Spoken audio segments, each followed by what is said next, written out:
Bandwidth for Changelog is provided by Fastly. Learn more at fastly.com. We move fast and fix things here at Changelog because of Rollbar. Check them out at rollbar.com. And we're hosted on Linode Cloud servers. Head to linode.com/changelog. This episode is brought to you by TopTal, freelance development jobs for world-class engineers. This message is specifically for our listeners who prefer the freelance lifestyle. TopTal gives you the ability to work on freelance development jobs and projects with top clients who understand the value of elite engineering talent. Work with leading organizations at the rate you decide, be in control of your own schedule, and get plugged into support from a community of experts in the TopTal Global Network. TopTal handles all billing and invoicing, letting you fully focus on your engagements without negotiating terms with clients or bidding against other developers. TopTal is also 100% remote, which means you get to design your own lifestyle and choose projects that fit your career ambitions. If you're ready for an exciting remote work lifestyle, take the next step by joining TopTal at toptaljobs.com. Again, toptaljobs.com.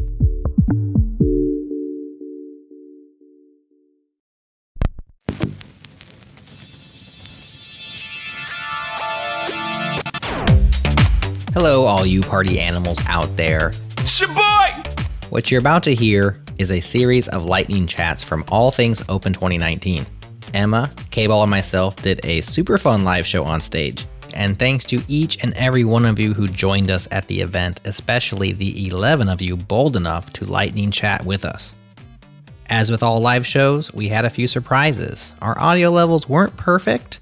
Emma was too quiet, K-Ball was too loud, and me, I was all over the place. We've cleaned it up quite a bit. It's definitely listenable and you don't want to miss it. But we are going to roll the hallway track lightning chats first because they sound the best. Oh, and did you know this is also our 100th episode of the show? Pretty cool, huh? We had a bunch of ambitious ideas on ways to celebrate episode 100 and here's where it all landed. Okay, let's get to it.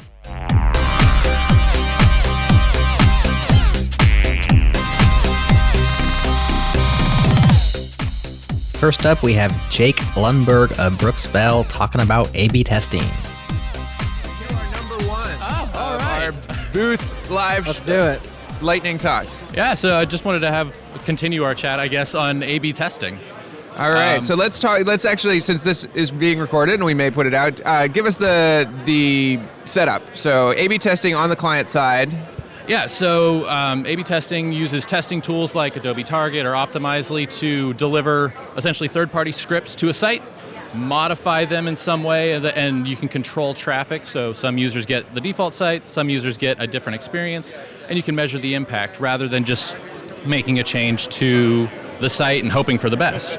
But with Firefox making restrictions with Safari making restrictions with ITP 2.1, CCPA coming out here January 1st. There's a lot of restrictions coming down. Where do you see the future of A/B testing going? So it's a great question. I think there's a number of different things inside that question. So we were chatting earlier about client side versus server side testing. On the client side, I see more and more things broadly, not just A/B testing, moving to first party scripts. So I see us hopefully getting away from the load, this tag from this site and this tag from this site, and the bundle that ends up creating all of these nightmarish long download sites and tracking from 20 different places. Marketing departments love it. It's terrible for consumers, and I think we're finally seeing regulation pushing us in a way that's going to say, hey, that's not viable anymore. So I think for client-side testing, we are going to see things moving towards, instead of you just drop in a third-party script, you actually have to have an engineer do some work, and you do something that is first-party so that you have full control over it, and it's not restricted in the same way. That's probably a negative for marketing departments. I was about to say. But they're already suffering some of that pain. It's really hard to automatically drag and drop with a single page app, right?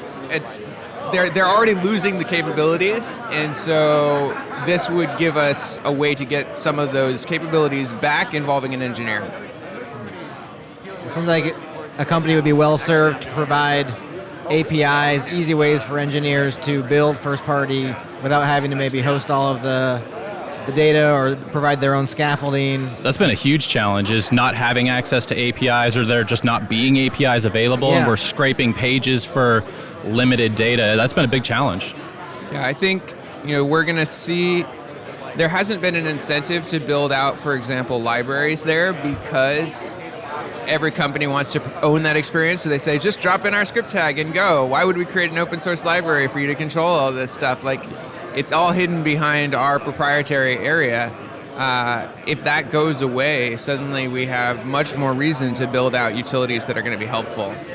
I suspect you'll also end up seeing proxying type stuff where maybe you have an API over there, but since you don't want to touch anything that's outside of your own domain, you say, okay, drop this library in, put this little proxy in. It'll keep all of the user-specific data local and first party, so you don't have quite as many restrictions about where you're sending things. You don't have to say, oh yes, we send your data to X and Y and Z, but then you can offload the sort of data analysis and processing to somewhere else, because with A/B testing, you have kind of two big pieces of it, right? So you have, for each individual, you want to assign them something so that they get a consistent experience, and that is the tracking piece that is increasingly restricted. Mm-hmm. But then you also have data analysis, which can be anonymized, right? You only really need the bulk data to get the analysis piece to understand which is the better solution here or what's doing better. That could be completely anonymized. That could probably stay as third-party services that provide a bunch of value add there, so long as you can have that layer in the middle that's like, okay, I'm tracking while you're on the site so you get a consistent experience, but we're not sending any of your particular data anywhere. We anonymize it, put it in buckets, and send it off somewhere for processing and visualization. Do you foresee adding that additional layer being an additional challenge to accurate analytics tracking? Because there's already an issue with the analytics not necessarily being 100% accurate. Do you see an extra layer adding to that? I don't know that it makes it any worse than it already is. And especially as you move to a world of single-paged apps or apps that are, I love the universal JavaScript approach where you render it server-side, but then once it's loaded, it hydrates a single-page app. Like, those already have tons of problems with accuracy and keeping track of things, and you've already got to have an engineer involved plugging that stuff in. I don't think it's any worse if what you're plugging in is a library that proxies through your local API as compared to just dropping in some script tag and then having to use their programming interface to plug it in. Gotcha. Well, thanks, guys. I really appreciate it. Thanks, Jake.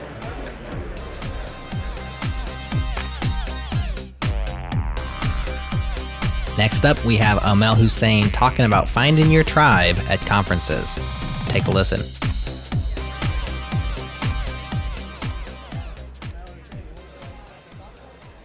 Hi, Jared and Kevin.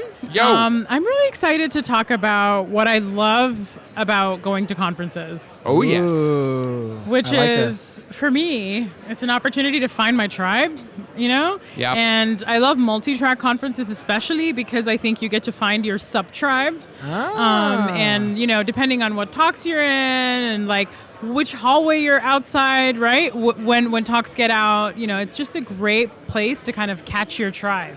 And I love that. I like love that about take. I've always been conferences. anti-multi-track because I appreciate a shared experience. Oh, yeah. Same here. But I like that angle into multi-track. Find your sub-tribe. Yeah. There's a wider tribe, and then there's your sub-tribe. And, I'm with you. There's something about single-track conferences that I think create for richer conversations around, everything that we're all experiencing together. Yeah, we all And saw it. there's We were all there. There's power in that, isn't it? It's like, power of the collective experience. Yeah. But there's something nice, I think, about being in a multi-track conference because you have an opportunity, I think, to connect and break the silos, within tech, right? So we're all at All Things Open, and there's a DevOps track and there's a blockchain track. Guess who didn't go to any blockchain talks? That's me. This guy. I didn't go. I didn't go to any blockchain talks. Me neither. You came Hashtag on? no blockchain. Nope. Sorry, everyone. Hashtag no blockchain. But, I think there's you like have 22 tracks. There's like 22 tracks, and Holy cow. it's an opportunity for me to we all have a shared value here, which is, we all are proponents of open source software, and we all leverage open technologies, and so we all have those shared values. But now I get to meet someone who's maybe doing ops work and get to connect with them, and with those shared values. And so I think it's a silo breaking opportunity. I feel like I've been finding my sub tribe. The people who are techie but also willing to look goofy on camera and dance a little bit. Oh yeah, that's a very small group. Yeah, there's like 5 of us. Group of 1. No. Tracy's expanding the expanding crowd. that group. So Yeah, Tracy she really had is. some TikTok going on. K-Ball, why don't you tell the people what you've been up to? Dancing. I like to dance. Did you see him dancing You could be on dancing. on TikTok? Oh my goodness. Dancing with the TikToks. I'd never heard of TikTok. I mean, that's not true. I'd sort of like heard it, but I hadn't understood what it is. But apparently it's the thing for the kids these days. Yeah. Showing my age. Which means that no kids are now using TikTok, So I mean, once we discover it, Right. it's No, like it'll not cool jump anymore. the shark. away. Yeah, they're basically like on to the next thing. Right. They're like, oh, this guy's dancing. Kind of cool. Oh, he has gray hair. Ooh. Ooh. Yeah, Mom, time to get off TikTok. So I spent a good part of an afternoon on TikTok when I first found it, just trying to figure out what the heck was going on with this thing. And then I uninstalled the app from my phone, and I was just like, all right, I get it. I'm moving on with my life. It's a rage uninstall. I've done that before too. Like, I don't understand this. This is really weird UX. Where are Yeah. all the buttons? Right. Where's my navigation tree? Like I felt like I'd seen it all because it's all the remixes and stuff, and there wasn't that many people on it then. So it was like the same thing, and it's funny, and it's like cute, stupid, funny. Then you start like stupid, and you're like uninstall. Like there's like a downward spiral of my opinion. Yeah, you feel the but brain I'm sure cells it's great. bursting. I don't know. Apparently Tracy likes it. I mean, apparently. Maybe But K-Ball She will be actually like made a that joke TikTok in her keynote star. yesterday. No. She's like, my husband thinks my brain cells are shrinking because of it or something. Yep, Yeah. exactly. But I mean, the fun thing is, it is neat to see people who cross worlds. Yeah. So I love the fact that she's out there getting people to, be uncomfortable, because as developers, a lot of times we're not very comfortable putting ourselves out there. Right. Shaking our body, moving our body a little bit. And What body? Especially in You the have a body? afternoon. I don't have a body. I know, we're just In the disembodied daylight. brains, right? But it turns out that our bodies Like are Shredder. important, and you treat them well, then you can think better and code Yeah. better, and you goof off and dance a little bit, and then, I don't know, you find your tribe? 27 seconds. Do you want to give any shout outs? Shout out to the conference organizers and all of the keynote speakers and all of the speakers. It's a lot of work. I did a talk. Hug your speakers, ladies and gentlemen. Hug Show your appreciation. Tell them you like their talk. Yes.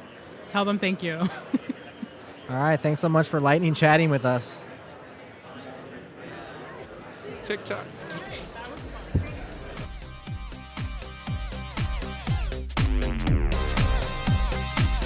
Here's Matt Broberg asking us some hard questions. This guy might have a future in podcasting.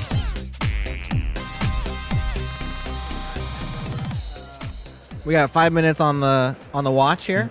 Go, go, go. It's your show. What do you want to talk about? Oh man, I've always wanted to run the show for you all. Okay, so Jared, K-Ball, I was fascinated by the last one of the keynotes today that talked about full stack development As was I. and the career development challenges that are happening where there's a consolidation on that end. Can you tell me a little about your personal experiences with breaking into those new boundaries, or what do you think's happening there? And then ultimately, how do people that are junior that are trying to get into this industry, where do they start when it's such a big ball of things going on these days? That's multiple questions. Which one should we tackle first? Well, I already talked with Matt a little bit about this, so I want to hear what you have to say. Okay. So where do I fit into the ever-growing front-end full haystack. the haystack developer?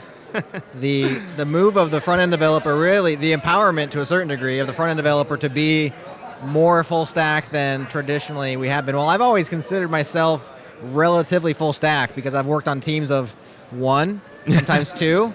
Yeah. And so when I'm not full stack, I'm very much the horse image on the slide that Chris Coyer put up, where I have a very immaculate back end. Oh, yeah. I never thought I'd An say that of immaculate, myself. You have a fancy tail. ass. A fancy ass and kind of a horse face. Yeah. This metaphor has gone off the rails, but I hear you. Yeah, so you're better on one end of it. So I've always been on like a 90% stack where where I lack a little bit in skills. It's usually in the CSS domain where I can hold my own, but I do not feel like an expert. And so I've always been very proficient at everything else. Right. And so I don't really know what that means for me. I feel like I'm just doing my thing still. And I was already going to learn the GraphQL and do the things. And so I don't really feel like, for me, I've never considered myself a front-end engineer, just more of an engineer. Awesome. Yeah, and that makes sense for you and your point. So you, for the next question, K-Ball. So what's it look like for junior engineers, for people that are just coming out of boot camps, just coming out of a degree, and they're pivoting into technology? What does it look like to be in this part of the industry? Yeah, I think it's intimidating because folks see all this stuff going on and it's changing, and I got to do this and that, and I got to do a framework, and I got to do a backend, and I got to do GraphQL, and what's this serverless and all of that. And honestly, I think as a junior, you should pick one thing and focus. Cool. So if you start in React, pick React and get React down, understand it, go deep, try to get as much as you can in that, and really understand it before you start branching out. And I'd even say that within a specialty. So, I talk to folks who are like, oh, I want to learn React, and I want to learn Vue, and I want to learn Svelte, and I want to learn Angular, and they're trying to learn all these things at once. They have a lot in common. If you go deep on one, you'll be able to branch out really easily later. But if you try to branch out at the beginning, you're going to get overwhelmed and never fully understand what's going on there. So I would say start one place, go deep. And this actually ends up being played out if you look at published industry career maps. Like there's a bunch of companies who have published their career maps of, oh, here's what we expect a junior developer, and here's what we expect a senior developer and a tech lead, and going on and up into architects, what have you. They have this sort of progression, and in the beginning, it's learn how to learn and learn one thing deeply. And then as you get up into a senior engineering position, maybe you're 4 or 5 years in, now you're branching out and you're saying, okay, I know my deep thing, and now I need to know the things it's interacting with. And as you get into the industry for more like 8, 9, 10 years, it's, okay, now you should be able to understand all the pieces and how they're fitting together and go further and further. But when you're just getting in, learn one thing. Don't be intimidated by all the stuff and feel like you have to all do that. That's hype. That's baloney. I really like that framing, right? Because it's a lot about something that we lose in our current education system, which is about like, well, know everything to a subpar degree and then graduate and feel inferior in so many ways, as opposed to what it's like to actually work in this industry, which is enjoy the path towards mastery one thing at a time and build on top of that stack of mastery. Is that what you're seeing, Jared? I agree with that. I think what you find in practice is as you dive into one aspect of the stack and you get to know that really well, you learn the rest tangentially, osmosisly, necessarily by interacting with folks who happen to know this part really well, or having to interface and connect the glue bits together. You just happen, like, I didn't go study DNS. I don't know if you guys studied DNS. You just kind of like learn how DNS works. Like, I got to put my record in, and like, what's an A record? What's an MX record? Like, these are things that I just learned because I was running websites and like I wanted the mail to be delivered. And so but I studied certain things more deeply. And so I think you learn the rest because you have to. And I think that's a great way to go. Fantastic. Thank you so much for your time. Woo! 5 minutes ain't much. No, 5 man. minutes is Lightning talk with 3 people? That's not... Crystal Williams Brown approached the booth right before I was packing up to tell me about Code the Dream. Crystal, thanks for joining me. What would you like to talk about today? I would like to talk about Code the Dream. It's a nonprofit that offers free programming classes to remove some of the barriers that people face when getting into the tech industry. Okay. And also provide some work experience, because that's another barrier for people who just recently been trained, so they can learn how to make apps for other nonprofits or socially conscious businesses. Okay, Code the Dream. I like that. What are the barriers that are typically there? The original barrier that they were created to face was part of Uniting NC is helping people with their immigration status, and they discovered these immigrants couldn't get financial assistance to go to school, and they were having some trouble finding work. So 2 of the people who worked for Uniting NC, Ramiro and Dan, they both joined together to create Code the Dream because Romeo had studied computer programming in school. Like he has a computer science degree. And so he thought, I can teach them what I know. And at least they'll have that to work with. And you can get by a little easier in the tech industry, especially now, without having a degree, but just having the training. And then you saw people were having a hard time getting hired because they didn't have the work experience. So they created Code the Dream Lab, where we can make practice apps and then make apps for other nonprofits and socially conscious business. Cool. So how'd you get involved? I actually was looking for a way to learn programming for free. I was unemployed. I'd struggled with employment for a while, and I actually do have 2 degrees, but neither one led to any kind of gainful employment. And I was led through the Iron Yard, oddly enough. I reached out to them and I said I couldn't afford their classes, but I really wanted to learn. And they said, well, Code the Dream has free programming classes. You should look into them. And I was very grateful for that help. Awesome. For those listening, wondering what those loud noises are in the background, we are in the late afternoon of the last day here at All Things Open, and they're literally closing down shop around us. So, Crystal, how do people get involved? Who's the right person? Like, if they wonder, is Code the Dream for me? Or maybe I can get in on the helping side versus the receiving side. Help people guide us through that. Well, we have a website that's very helpful in guiding you in whatever direction you want to go, because we do take in volunteers who teach classes, or they can be a mentor for a student, or you can even come in for a small session where you teach one day, just something that you know that could help out the interns that are currently in the program. And if you want to take classes, they have sessions running throughout the year, and they're in different locations. We're also branching out so that you can do it remotely. So we have some students who are out in Chicago, and we're going to branch out into more states. So yeah, it doesn't matter if you live in North Carolina or not. Okay, you don't have to be in North Carolina. How long has this been going on?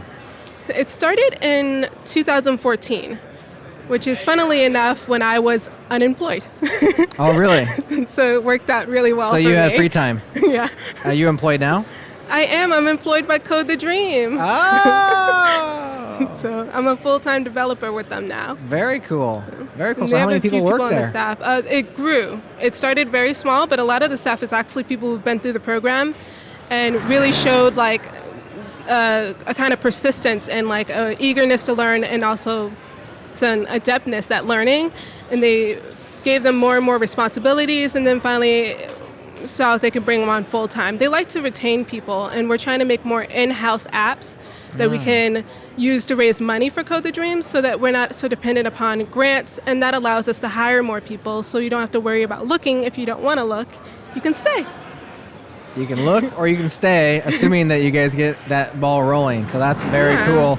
Well, you have a few seconds left. Any shout outs you'd like to give beyond Code the Dream, or maybe to your partners in crime there? Oh, I am working on an app called Upstate that tracks bills in North Carolina and alerts people about anything that's happening with them. Cool. And you can sign up for free.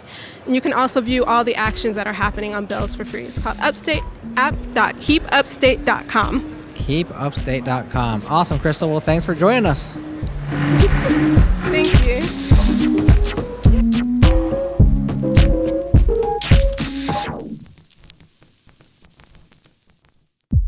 This episode is brought to you by DigitalOcean. DigitalOcean is the simplest cloud platform for developers and teams, with products like Droplets, Spaces, Kubernetes, load balancers, block storage, and pre-built one-click apps. You can deploy, manage, and scale cloud applications faster and more efficiently on DigitalOcean.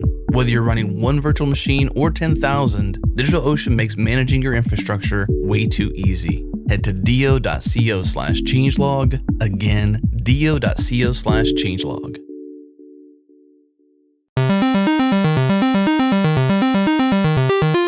Okay, here's the live show on stage. Please bear with the audio if you can, because we have a lot of great guests that you will not want to miss. Here we go.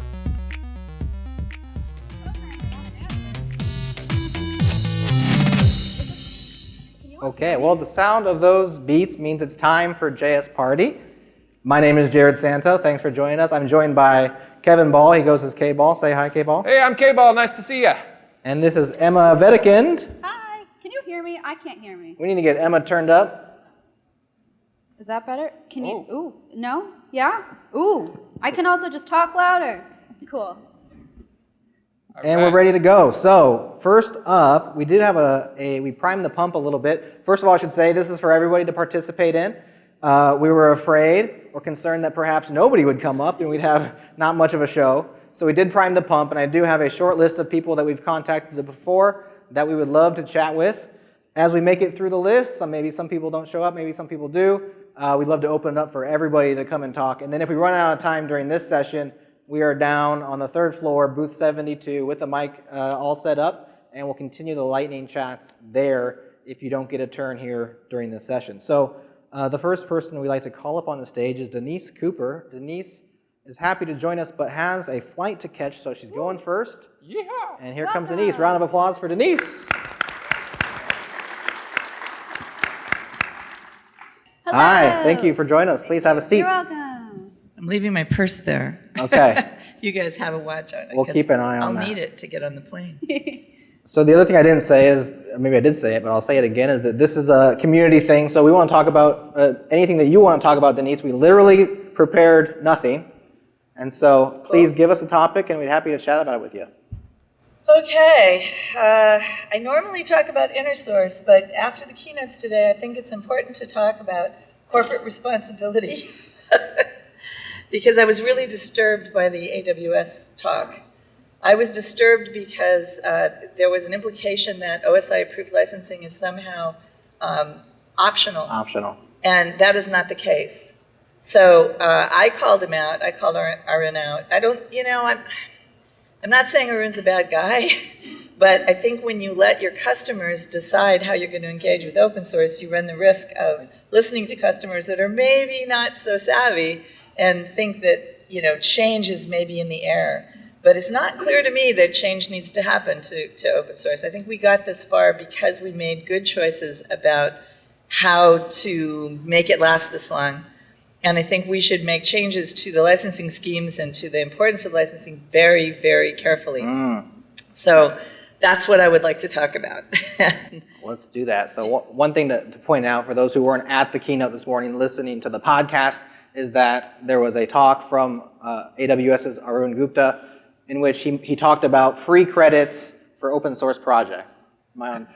Free credits for open source projects with a set of criteria, and some of those criteria they put preferably, and in some cases I was like, that's overly restrictive, and in other cases, like the licensing you brought up, I was wondering, that seems a little... It is really dangerous. So the point that you like to highlight is free credits for open source projects, preferably OSI approved projects. Is that? Yeah, that preferable has to go away. Can you explain OSI? Yeah, sure. So the OSI, I worked on the OSI for 10 years, so I'm in a good position to talk about it, I think.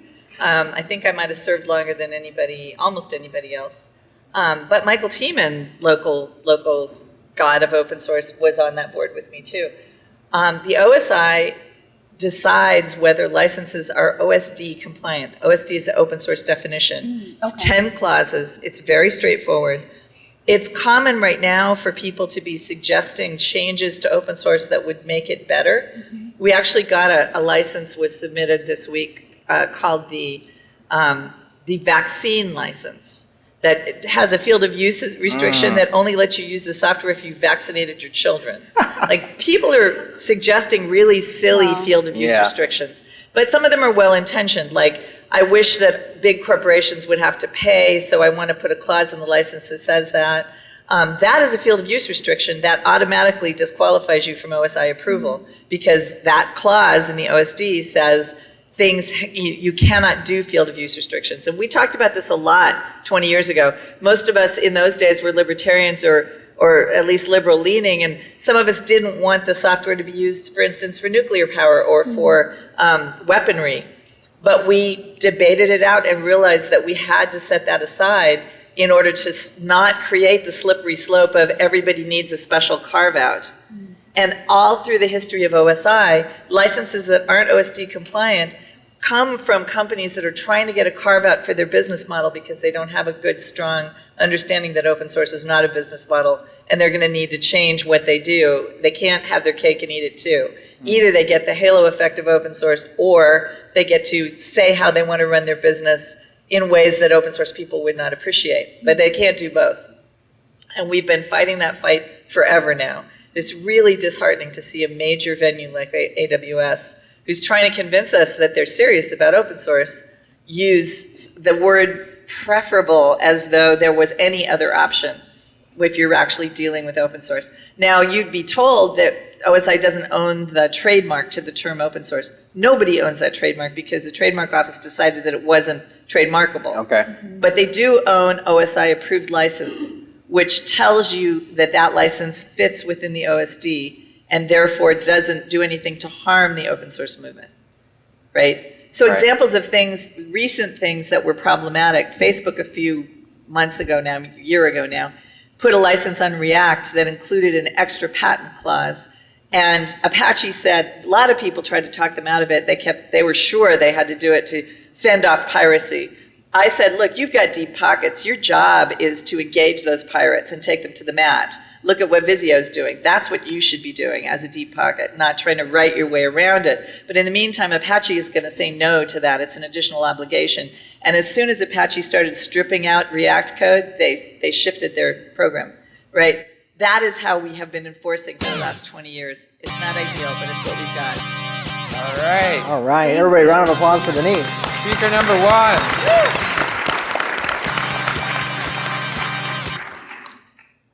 All right. We thought that buzzer would be fun. Turns out it's kind of rude. And so I apologize for that because I could just hop into the code and change it, but let's not do that. Let's not go there. Okay, is Mo Hampton here? Woo! Oh, Mo is here. Round of applause for Mo. Come on down. I feel like we need Hi, entrance welcome. music. We do need entrance probably music. do. Here, we'll just beatbox it, right? Okay. Oh, I didn't have intro music. That's okay, though. I'm okay. I had it in my head. Let's play this game. If you had to pick some intro music for yourself, what have you picked? Living my life like it's golden. Jill Scott. I'm living my life like it's golden. Living my life like it's golden. Living my life like it's golden. Living my life like it's golden. Living my life like it's golden. Golden. All right, Mo, well, thanks for joining us. The 5 minutes on the clock. We'd love to chat with you. Perfect. So for me, and something dear to my heart, it's just breaking into tech. And I've done that transition about 3 years ago, and I love what I do. There's no other job out there for me. I am a software engineer right now for defense. I'm a government contractor. Okay. But the thing that I think about a lot is those that have non-traditional CS backgrounds and that come in. I mean, there's some that come back from like chemistry, or some people that have like something in biology that come in, or even people with marketing and advertisement. But I know it's possible, but I don't know how others feel working with somebody who's non-CS on the team. So I guess I can open that up. Like, how do you guys feel when we come into your space? Oh, You're not one of coming me. First of all, you're not coming into our space. It's all of our space. That's true. That's a very non-inclusive way I think to we say need it. to change the paradigm of what it means to become a developer. Because I have a CS degree, and that did put me in an advantage. I'm not going to lie about that. I do feel like that was a privilege. That being said, in terms of the things that I had to learn, I had to work hard to learn those skills, and to see people coming from non-traditional backgrounds. I love working with them. I feel like they bring a vantage point that I have not thought about before. I don't know how to formulate my thoughts right now. Does anyone else? I It's gonna be a 100% different point of agree. view than somebody who's been traditionally through a certain pipeline and hit certain classes. Yes. They have a different worldview of Absolutely. things. Absolutely. Yeah, I think it may be slightly harder to break in, but honestly, having a more diverse background gives you an advantage once you're in the game.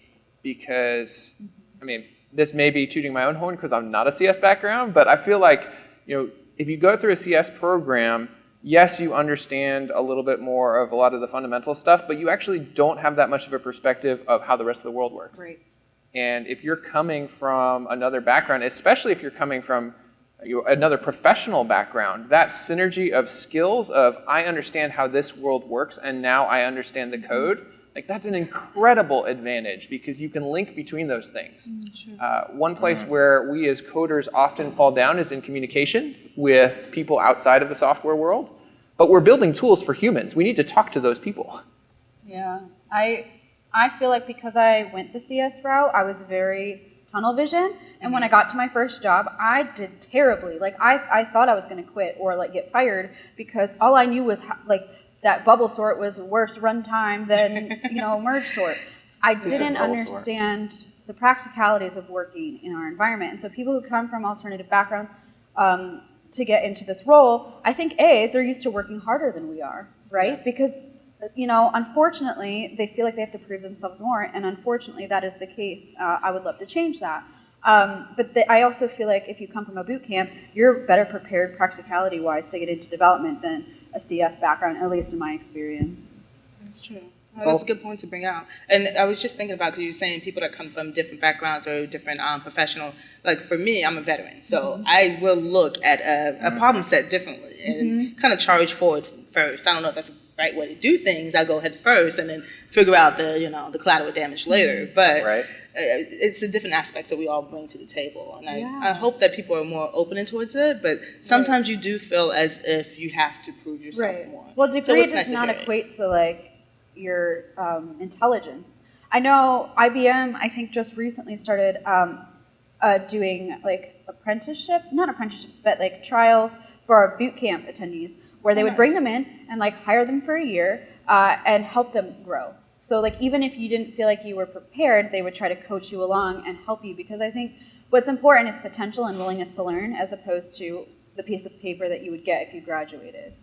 Yeah. And I think it's good also because we have, like, say for me, I'm stronger probably in my soft skills than I am in my hard skills in software engineering, but I do have the people that have that background in education to kind of bridge that gap. Yeah. So it's very good as long as we know our skill sets and we know the gaps, that we come together and try to help each other out. Absolutely. So I'm glad you guys can talk to me about that. Oh yeah, and let's get rid of the word soft skills. They're human skills, right? This is how we interact with humans, and that is the end goal of what we're trying to do. We're building things for people. Yeah. Human and that skills. sounds like 10 seconds left, right? It does. Yeah, Can you're I gonna get give the me outro music Give then? a shout out. You got a shout out you want to give? You got 5 seconds. Oh, shout out to everybody at All Things Open. You guys are amazing for showing up. Let's hear it for Mo. Thank you so much. All right, thank Thank you. you. All right. How about Maria Lamardo? Yay! Here she comes. All right, what's your intro music? I'm not singing. Don't do that. Not singing? I'm not singing. Please don't give K-Ball intro Nobody music. wants to hear that. Well, when you sit down, you can tell me if I pronounced your name correctly, or you can chide me if I did not. Please, we'd love to call you by name. Maria Lamardo. Maria. Maria Lamardo. Very good. Beautiful. Thanks. That is beautiful. I cannot say it that well, but I'll do my best. What would you like to talk about today? So I'm very passionate about web accessibility and building communities. Yay! Okay. Lovely. We want to do both of those? We got 5 minutes. You want to do accessibility? Web accessibility sounds great. Okay. Very good. What got you into it? Like, what inspired you to? So I come from a non-conventional background. So I'm actually a behavior analyst. And so I provided behavioral therapy for people with developmental disabilities for 8 years before I switched into development. And while I was learning how to program, I was like so happy when I discovered web accessibility. And I was like, oh yes, this is for me. So after that, I just kind of went all in on web accessibility. I think what's interesting is that we hear web accessibility, and my first thought goes to like screen reader compliance and keyboard navigation, like all these things. I also feel like accessibility is broadened to thinking about who's consuming your applications and your website. So we are in a place of privilege where we have high-speed internet in this country. But if your app is being consumed by people with lower speed internet, we need to be mindful of that. We shouldn't be shipping all of this really heavy stuff. So accessibility is not just about what we traditionally think of as accessibility, but also can people access your application from right, like different hardware. Exactly. Yeah. The network speed is a huge one. I have T-Mobile, which is great because they give you internet access anywhere you go, pretty much. Like they have 200 countries, or there aren't even that many countries, but essentially anywhere you go, you're going to have internet access, but it's at 2G speeds.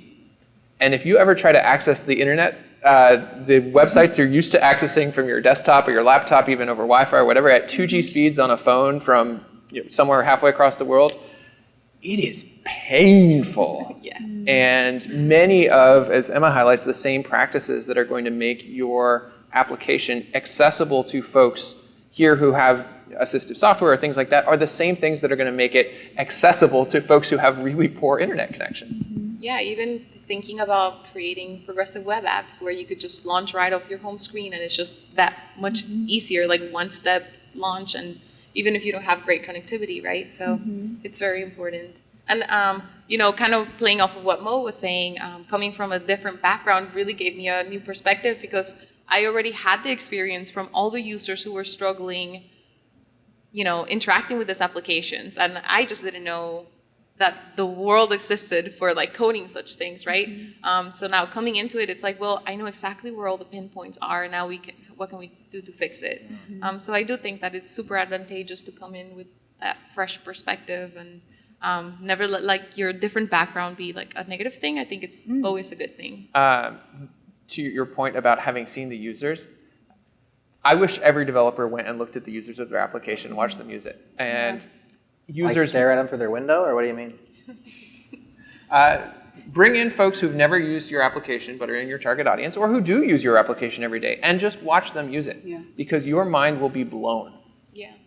We have these models of how our stuff works, and other people, like normal people out in the world, don't have those models. Like every time I've ever watched somebody use something I build, I'm flabbergasted. Like, you do what? You do how? Yeah. Like, But it's humbling because you realize how much your stuff sucks. Yeah. Like, I thought this was really good, and then I watched you try to use it, and it's not good. It's not good. We make assumptions that users use our products the way we would. Yeah, well, and we're still kind of seeing them every day as we build on them. So like to us, it's like, oh, well, we've definitely improved it and now it's perfect. And then, you know, somebody's coming into it brand new and it's like, well, none of these make sense. Is there any real low-hanging fruit of accessibility, like, or a gripe? Like, why does everybody get this wrong? Use buttons for buttons, links for links. Don't take a focus. Yes. Like outline, please just don't do it.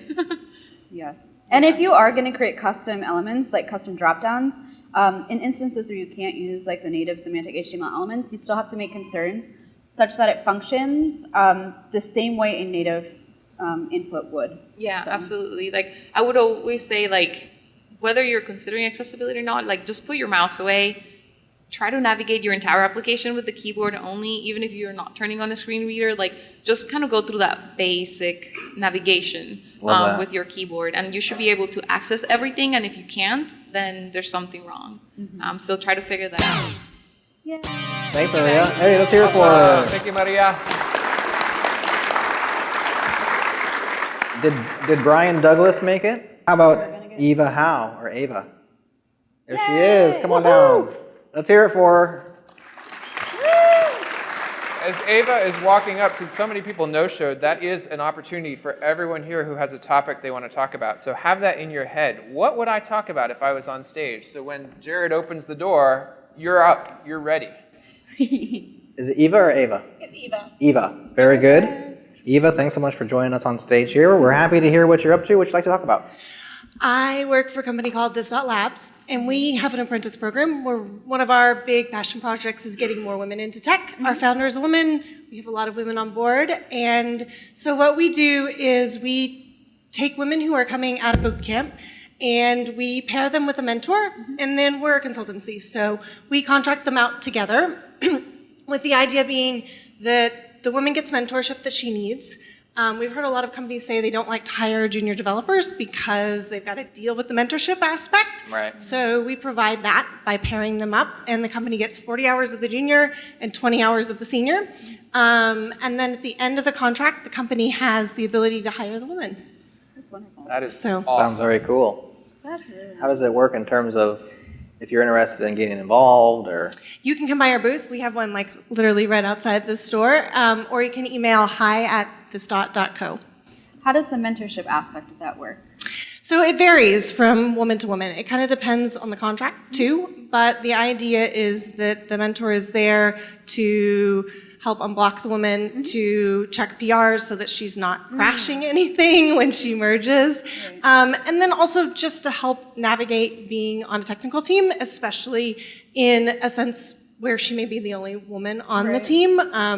And that gets a little bit more tricky because a lot of times the senior developer will be male, and that's hard to have that do. But in that case, we like to try to plug her into her local community where she can find more mentors that are female too, even if they're not working on that particular project. Awesome. What's the biggest challenge that you face with that? Getting companies to put their money where their mouth is. Everybody is out there talking about diversity and inclusion. I live in Silicon Valley. Everybody knows that there's 25% of incoming software engineers are women. We've done huge pushes on this, and I get calls and people are super excited and this is a wonderful program and we really want to do this. And I write back and I get radio silence. So I feel a little bit frustrated in that aspect that people are very willing to talk about it but not willing to do anything. So. So do the women come to you first and then you match them with a mentor and a company, or do they go to the company? They come, so we partner with boot camps all around the country, and we get the women applicants mainly through the boot camps, somewhat through just Twitter outreach and our website. And then the idea is that it's kind of a couple of moving pieces. Obviously, we want to pair the woman up with the company in that she has some basis in the technologies that they're using, and that there's a good fit with the mentor. Obviously, there's personalities there too, and then fit them with the company, and it kind of goes back and forth to make sure that everybody is a good working fit. Yeah, I love this idea of an apprenticeship. I feel like this is something that, it is definitely important and helpful on the folks coming in, and I think from untraditional backgrounds, boot camps, women who are at a disadvantage, other underrepresented minorities who are at a disadvantage. Broadly, we as an industry suck at training people. Yeah. We are terrible. Boot camps have somewhat solved the getting in. Yep. I get the first step, and then what? What do I do? Every company I talk to is like, do you have seniors? Do you have seniors? Do you have senior folks? Nobody's training senior folks. Right? Everyone's trying to hire senior folks, but we don't have this pipeline for how do I get from I just got into the industry to I'm able to lead a team or be a senior or something like that. So this props to you all for doing that. That's great. And I think the diversity aspect is a key and important step, but I'd love to see this everywhere. I completely agree, because I think it's really hard for juniors to get the kind of on-the-job mentorship that they need, and so many companies, for whatever reason, just aren't willing to take that on and hire juniors. I think that a lot of times either their senior engineers are not positioned to do it, they don't want to take the extra financial burden of it. There's a lot of different reasons for it, but in our case, this is a way of us taking that out of the equation. Does that typically bypass the typical whiteboarding interview as well? Yes. We do code exercises, but it's not a whiteboard interview. We are actually a fully remote company, so it'd be a little bit difficult to do a whiteboard interview. And we do other ways of measuring where she is and what technology she's good at. But no whiteboard interviews. I like that. Thank you. Yeah. Is it code schools only, or can you be from a different background and still apply? You can be from whatever background you want to apply. Okay. We focus mainly on boot camps just because that's where we find the majority of our non-traditional applicants are from. Sorry about that. No worries. All right, let's hear it for Eva. Woo!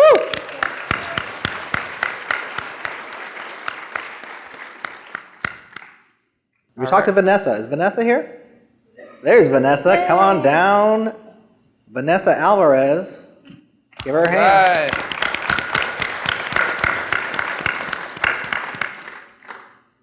Is that the end of your list? Because that is the end of the list. Y'all better get ready. Yeah, I'll be ready. Welcome. Hi. Hi. So I was thinking about talking about changing careers in the tech industry, but then the other person was talking, had a good idea about whiteboarding, and I just want to hear about what type of interview process you guys do at your current companies. Because I don't like whiteboarding. No one likes whiteboarding interviews. I like whiteboarding interviews as a taker. I hate it as a way to find good people. You like You would prefer to whiteboard? I didn't say I'd prefer. It's fun. It's fun for me because I love goofing off, right? So I'll get up with folks and whiteboarding, you get to I like whiteboards in general. That's how I brainstorm. That's how I do whatever. Just a fan of whiteboards over here. I have whiteboards in my office. It's a terrible way to interview people. Yeah. It's absolutely terrible. You should have led I with that. think it's fun. It's terrible. Can you enumerate why it's terrible? Why it's terrible is because it's testing completely different things than what you care about for a candidate. Mm-hmm. So whiteboarding is testing how well do you improvise on the spot in front of people that you don't know with a marker in your hand. And communicate. And communicate with people you don't know, which communication, that part is actually, in my opinion, kind of valid because I think it's important that engineers can communicate. No, that's valid, but in terms of being able to eloquently communicate. On the spot, Yeah. under pressure, in Yeah. front of people you don't know, oftentimes with folks who are not the kindest of interviewers. Right. So yeah, it's setting folks up for failure unless they're skilled in things that are not actually helpful for their job. Yeah, I had it was a good experience, but it really frustrated me because it was an interview for a UX engineering role building design systems with React. And the 2 out of the 4 interviews were about algorithms. And so I had to code binary trees on a whiteboard and find the broken edge. And I'm like, how is this relevant to the job I'm going to be doing? It's not. And that is so unfair to so many candidates. Going back to the whole, what if I'm not from a traditional CS background? Yeah. How is that testing anyone's ability to deduce information and problem solve to a certain extent? It's not. What if English isn't my first language? Right. I know. Well, yeah, exactly. So what would you suggest, the appropriate, what's better? what would be better instead of the I whiteboard? like the take-home exam. So I had a really great interview with Gatsby. They gave me 3 questions and they said, answer whichever one you feel comfortable answering. To give options to your candidates is incredible. That whole interview process was seamless. They also, the take-home assessment, first of all, they were going to pay you for it, which is amazing because often these companies put you through the ringer with the end of interviews and it's unpaid. Right? The second piece of that is to do the tasks that you would be doing on the job. A, it's practical. B, you get to see if you even want to do this job in the first place. Yeah. So I think sticking to practical things that are also manageable, because a lot of us have families and other obligations, we can't give up time to go on site and give up a full day of work. And applying is almost a full-time job. It is. It is. Yeah. So something interesting that we've been doing in my company, we stopped the whiteboarding, and right now what we're doing is basically we have a bunch of functions, and then we tell the person hey, just pretend that you're working. We're working together, we're collaborating just like a normal day, and just tell us what is this function doing. And then we start talking, and then if the person we want that engagement and we like that conversation happening, we're testing more of not so much of their technical skills, yes, in a part, but more about collaboration. We want if this person will reach to us if they have any questions. Right. Yep. And it has worked for us very So well. less of a test and more of a collaboration. Right. So it's do you read and understand this function? Yes. Okay. Awesome. And if they get stuck, what are you thinking about? Tell us. Oh, this is what I'm going through my mind. And that has worked better. And we have gotten them to be not so nervous, and it has helped us a lot. So yeah, I also think it takes a lot of skill to be a good interviewer. Yeah. Yeah, absolutely. That's another thing. Yeah. The Please don't closer... I was just going to say as a last point, please don't try to trick your candidates and show who's Yeah. smarter in the room. That's not a good practice. The closer you can get to it being what it's like to actually work here, the better of a tell you're going to be able to get. And you do want to scope that within the bounds of what's possible for that person. My favorite, both as an interviewer and an interviewee, my favorite way to interview someone is to do a scoped paid project. Love that. Now, that is not always possible. If you have a full-time job and you have family obligations, you may not be able to take another paid, another project like that. And so you need to be accommodating. But the more you can get to, this is exactly what it's actually going to be like working in this environment, the better you both have of being able to tell, is this going to be a good fit? Yeah. Awesome. Well, that's our time. Vanessa, thanks so much for sitting down. Thank you. Let's hear it.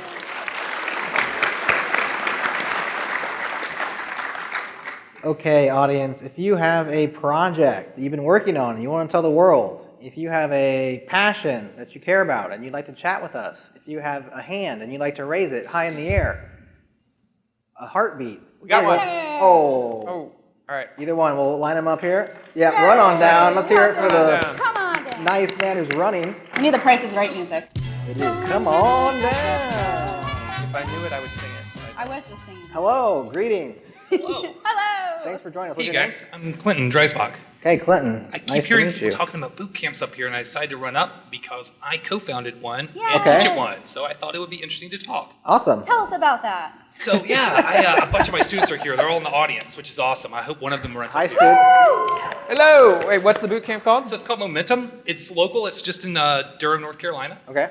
But yeah, me and co-founder Jessica Mitch, we formed it after we both got our former boot camp closed down, and we knew what we were doing and loved it. So yeah, it's the most fulfilling and awesome thing to get to see new developers go from nothing to like full awesome developers. Yeah. But yeah, all the problems that people are talking about with not hiring junior developers, like I get to see this up close and personal every day, and it's that's the most disheartening thing, seeing people say, "Oh, we only hire senior developers," because the people that I see every day grow as developers are going to be the most amazing developers you've ever met. They're just not quite there yet, right? But they're getting there. But yeah, it's such a cool thing. I can answer any questions. How do we bridge that gap? I mean, there's obviously a problem, but there doesn't seem any obvious solutions to that problem. So the easiest way I've seen so far, and this takes time, is helping companies learn that hiring junior developers and training them is pretty much the best investment they can have. Our industry, people change jobs so quickly. Right. But you bring someone in early and you help train them, and they become a really loyal, really amazing employee that knows what's going on there, as well as anyone. But yeah, I think it's the an risk education is that the loyalty doesn't actually stick, because people do move around so much that if I'm going to invest 3 years in a person and then they're going to go upgrade to a different job, to me that's a loss. Yeah. Well, I think to both of your points, you have to think about it as an investment. Investments have risks. Right. There are things, but if we're willing to put in thousands of dollars to recruiting, we should be willing to put in half of that amount to training the people we already have. Yeah, absolutely. I mean, frankly, I'd say twice that amount, right? If it costs you $10,000 to recruit a new senior developer, and you have someone who is already contributing, but you can spend $10,000 to upgrade them to a senior developer, like it's a no-brainer. Right. There's an old saying that I'll butcher, but it goes something like, what if, talking about investing training in their engineers, what if we spend all this money training them and then they leave, and then the response is, what if we don't spend it and then they stay? Like they're going to suck forever. No, they won't. They'll still get better, but you can see that point there. And the other thing past loyalty is, I think there's no better way for your senior developers to get better at being senior developers than to train junior developers. Like, what are you seeing you're in if you have no one you're teaching? People ask me all the time, like, oh, do you get bored teaching the same thing over and over? Like, you have no idea. I learn something every single day teaching new developers. Sure. They ask questions that I would have never thought of. There's new technologies I have to learn. Like, I've grown as a developer more teaching than I ever did previously.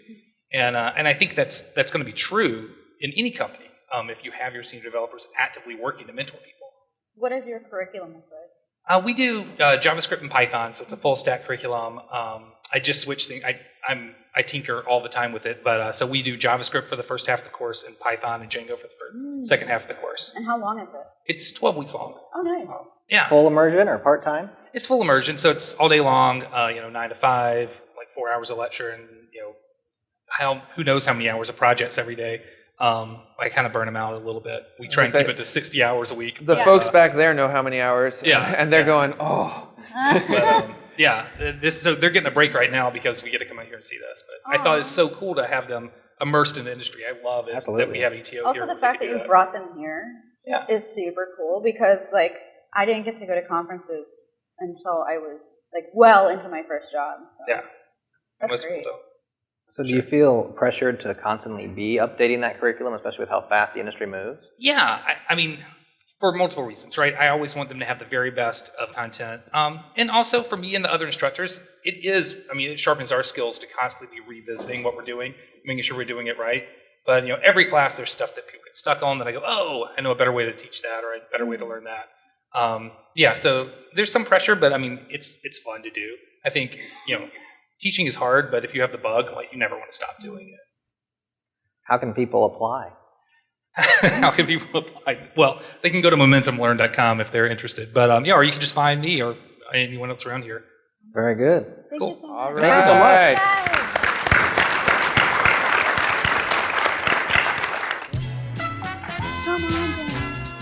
Come on down to Chinatown. I was singing the theme earlier, but no one seemed to understand it. That's what we're going to do. We're going to That's why I get don't for our sing. next lightning chat session, we're going to get the theme song to play as you come down. Hi, what's your name? Good afternoon. My name's Henri. Henry in French. Okay. So, Henri. yeah. Henri. Bienvenue. Merci bien. Is that all you have? Yes. I'm like waiting. I'm like, yeah. You've reached the end of what he has. You actually speak French. Ouais, absolument. Le français, c'est ma langue maternelle. So I just said French is my mother tongue. Oh, où habites-tu? Alors, je suis canadien. Alors, j'habite à Toronto. I have no idea what you just said. Okay. I said I'm Canadian and I live in Toronto. Okay. Very cool. I mean, is this a translation podcast? Yeah. It's going to have to be. We can go to Spanish. We can go to Okay, un German. poquito. Okay. Puedo hablar español si quieres, pero. All right, let's go. I mean, we just flipped the podcast. All right. Okay, so we Let's have started. some Oh man, we just started. Well, we're wasting your time. Oh, here. What do okay. you want to talk about? What would you like to talk Okay, about? so I tend to hang out in the web performance space. So I was like, oh man, I think people are going to be bored, but I'm here to talk about something that's being worked on right now, which is the JPEG XL. So kind of a new format. Okay. So for all the web developers out there, images are a huge problem on the web. In fact, actually, for the person who talked about accessibility, the number 2 actually issue in accessibility is through images, which is alt text. So images are a problem through and through. So with the JPEG XL, basically what's going to happen is, essentially what happened, let me backtrack. A couple of years ago, is this my time up? No, that's the light going crazy. Okay. Yes, A couple of years ago, to celebrate sort of the 25th anniversary of the JPEG, the Joint Photographics Expert Group put out a CFP, and because the JPEG is a format that's kind of like always being worked on, and so they receive 7 submissions, and 2 are picked. So basically, they're trying to see like how we can go about and improve the JPEG as a format. And essentially what happened, 2 were selected. One, so they're going to take sort of the best of both. So one is I'm going to pronounce it improperly, but FWIF, which is the free universal image format, which was being developed by Cloudinary. And the second was PIK, P-I-K, which was another format that was sort of being experimented with by the people at Google. So the 2, sort of like the best of both, are going to be used as they sort of make their way to this new format, which is going to be called the JPEG XL. And what are the advantages of JPEG XL? So essentially, with any sort of like recent format, you're going to get some improved encoding for sure.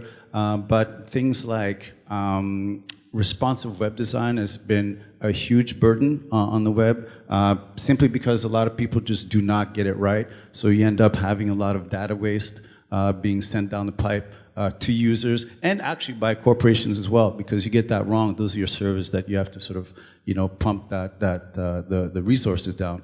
So that, obviously you're going to have animation, which is also a bit of an issue on the web, because a lot of people do fall back to the grossly oversized GIF. Yes, I said GIF. GIF.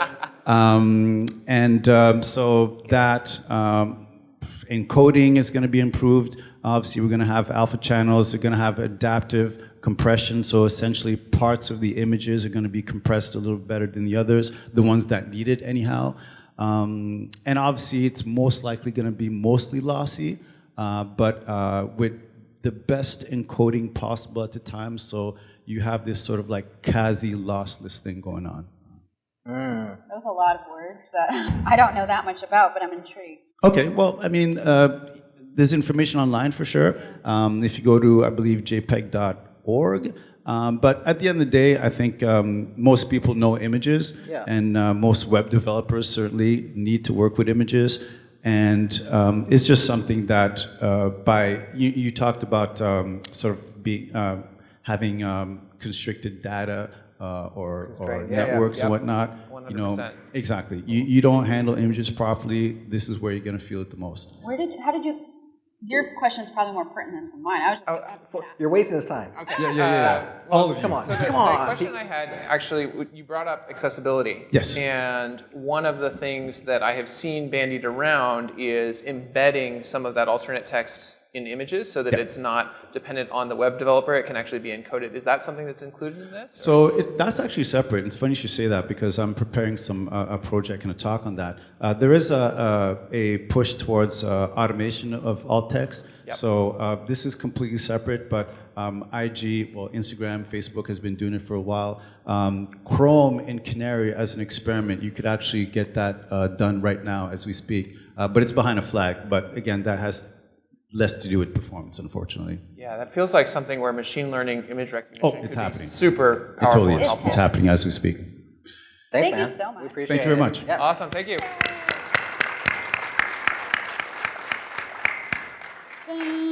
There you go, Emma. That's all I know.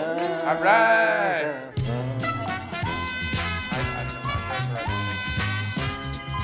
All right, Come front on row. down. Price is right. We need an extra mic over here. We have a few more slots after this one if you'd like. If you're interested, come close. Yeah. So we have less awkward stalling. Hello. Hi, what's your name? What would you like to talk about? Jill Burns. And first of all, I love your podcast. Well, thank you. It's great to meet you guys. We appreciate that. I wanted to just mention that I came into coding, years ago, but re-entered recently coding fields through tech re-entry.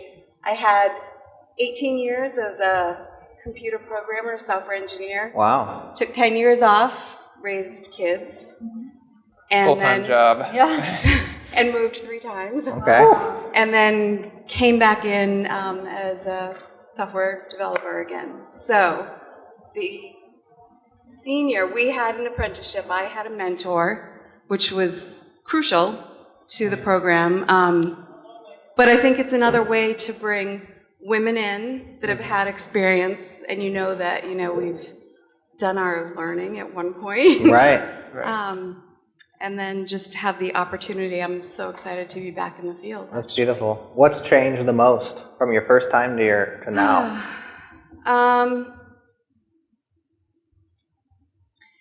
I think that the database work for me. It's way easier now, way harder, way different. Relational databases into the NoSQL was probably, I would say, my biggest leap. Okay. When I left, I was doing Java and web services, and now it's Node.js, cloud, and NoSQL. So a couple of different jumps, but I started in the mainframe, so going from Fortran in high school, Pascal in we could probably learn our college. thing or two. Fortran. All right. History. I was in scientific computing back in the day. Yep. What hasn't changed then? You come back and you're like, what's the same? Exactly. I've seen it change a number of times. Well, but what hasn't changed? You're saying what everything hasn't has changed. Has I see what you're anything not saying. changed? I get it. What hasn't changed? Surely there's some constants. Change is the only constant, right? I would say. Jerry gives me this look like, you're going to back me up here, right? I just blew up his mind. Did your I'm mind not sure explode? there are any constants. I mean, there are a lot of similarities. I will say there are a lot of similarities, but the basis of who I'm working with is getting a lot more diverse than historically. Yeah. I draw on a lot of my knowledge from other programming languages and databases. How did you get up to speed when you came back in? I started, you know what, I attended conferences like this while I was out. I did attend conferences, I listened to podcasts, and I did online training when I could because it was still a full-time job raising kids. Yes. So yeah, that was it. And then when I started, it was a 12-week apprenticeship with the option of, on both sides, being hired or not at the end. So that was my 12-week of, okay, here's your project. Yeah, you've got a few that weeks. is the best checking way code. to do. If you can make that happen, I mean, if I'm looking for a job, that's my favorite way to interview because it's how you learn what this place is going to be like to work with. Because folks will put on their happy face when they're interviewing you, and you work with them for a while, and you discover it is a cesspit. Or other folks who are like not super jazzed at interviews and don't do it very well, but then you work there and it's like the best place ever. So yeah, That's how Europe does it. So when I moved to Germany, they were like, oh, you're on probation for 6 months. And I was like, what do you mean? And they're like, no, it's a standard. So everyone generally joins probation for 6 months. At the end, either party can walk away. That's a good amount of time to like get your... To know. Yeah. But that's... We should standardize that. Kind of cool idea. Absolutely should. And I did the 3-question take-home interview. Yeah. So when I came back in, You like that? I got the 3 questions. Yeah. Yeah, I think the both sides is key too, right? Like this if it's instituted as a company power play, it's terrible, right? Like, oh, we're gonna be watching you for this first 3 months or 6 months, and then we decide. Probation's a weird word for me. If you come in with it saying like, this is a period, I do it as a consultant, I do it if I'm looking for a job, like I want to do a test run, and I want to figure out by working with you, is this a good place or not? And it's my decision to walk away. And yeah, you could decide if you want me to go too, but you won't. It's my decision. You won't. That confidence. Yeah, there you go. Awesome. Jill, thanks so much for joining us. Thanks for listening to the show, and welcome back to the community. Yeah, welcome. All those years. Okay, I did see another hand poke up, and then it dropped immediately. I'm hoping that hand will go back up again. Oh, here it is right here. Oh. Yes. Yay, Pointing fingers. Go, Emma, sing. All right, here she comes. I think she raised her hand first, but if not, she just got voluntold. Yeah, you did. Ooh, voluntold. I like that. Hello. Hi. What's your name? Janae Sick. Yeah. Janae. Nice to meet you, Janae. Nice to meet you. Thanks for coming up on stage with us. What would you like to talk about? I wanted to answer Vanessa's question about whiteboarding, alternatives to whiteboarding, and what other companies are doing. Yeah. So I guess briefly, my background is graphic design. I went to school for design. So there are a lot of people I know who are making that jump from design into development. It's kind of natural, right? You're already on the computer. Tangential space. Exactly. Yeah. People are going to ask you to do little HTML here and there, and next thing you know, you're like full on in development. Yeah. Yes. So I took a career break, and I came back and found out like everything changed and had to like quickly get up to speed on how to code. And I ended up doing a lot of job hunting. And one of the places that I interviewed at was Red Ventures, and they had a booth here at ATO last year. And I met a guy who remembered my name, and when they came up for looking for someone to hire, they reached out to me and said, we really liked you. We don't really have a role in particular, but we'd like to talk with you. So they brought me in to do like one of those like meet 10 people for 6 hours. Like it was one of those big interviews, but I did have to do whiteboarding, but I sat on a panel for a couple of hours, and they just asked like, explain what are you good at, and like why are you here, and like and just really try to get an understanding of where my strengths are and my interests, and then they were able to kind of like manipulate the interview to see exactly how I would fit in. So I did do a whiteboard. I really sucked at it, but they were like, we don't expect you to be good. Like we know you're going to be sweating. We just want to like hear how you think, and you did well, even though you feel like you did poorly. Yeah. So they were very interested, and I did end up passing on that opportunity. And recently, I got employed at another company called MedThink, and then I did another career jump.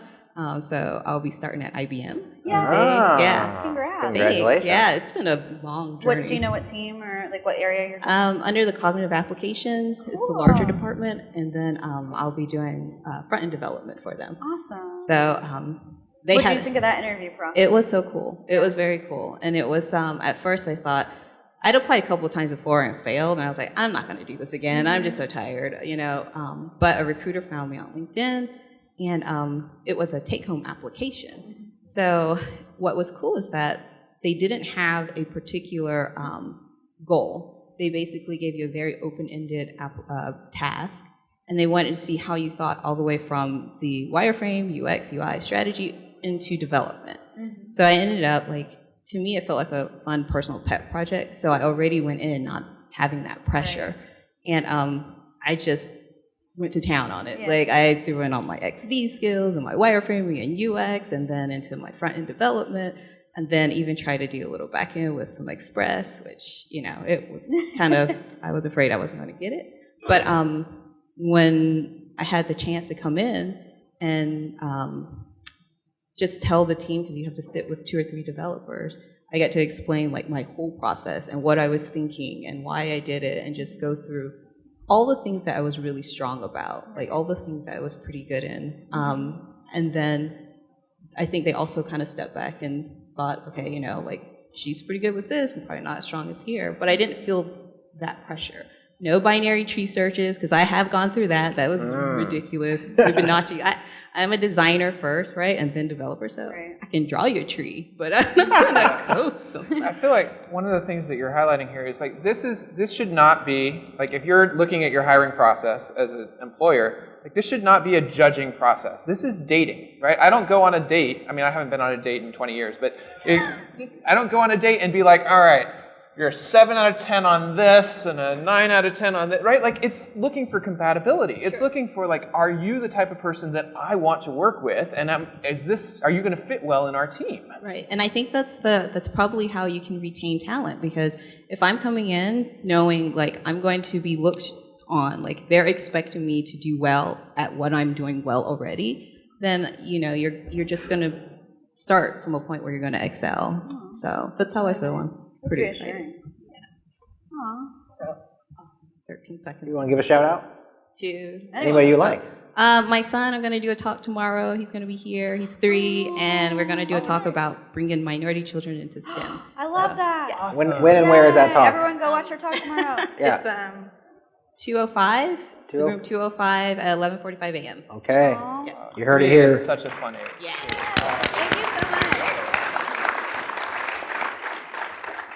Okay, that is our time. That being said, if you have a lightning chat you would like to perform, or is it a performance? I don't know. If you'd like to chat with us, we will be down in the main floor, booth 72. We're mic'd up. We're ready to continue these conversations. We'll get the timer going and everything. Any final words from my esteemed colleagues up here? I just want to say thank you to everyone that came up here and put themselves on the spot. I think that sparked some really interesting conversations. Yeah. K-Ball? Y'all rock, but I want more dancing. Y'all rock, Next time. but more dancing. Okay, that's our show. That's JS Party. Thanks for joining us, and yeah, we'll see you next week. That's what we usually say.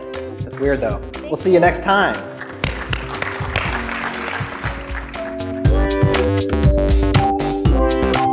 All right, thank you for tuning in to JS Party this week. Tune in live on Thursdays at 1 p.m. U.S. Eastern at changelog.com/live. Join the community and Slack with us in real time during the shows. Head to changelog.com/community. And do us a favor, share this show with a friend, rate us on Apple Podcast, go into Overcast and favorite it. And thank you to Fastly, our bandwidth partner. Head to fastly.com to learn more. And we move fast to fix things around here at Changelog because of Rollbar. Check them out at rollbar.com. We're hosted on Linode Cloud servers. Head to linode.com/changelog. Check them out and support this show. Our music is produced by Breakmaster Cylinder. And you can find more shows just like this at changelog.com. Thanks for tuning in. We'll see you next week.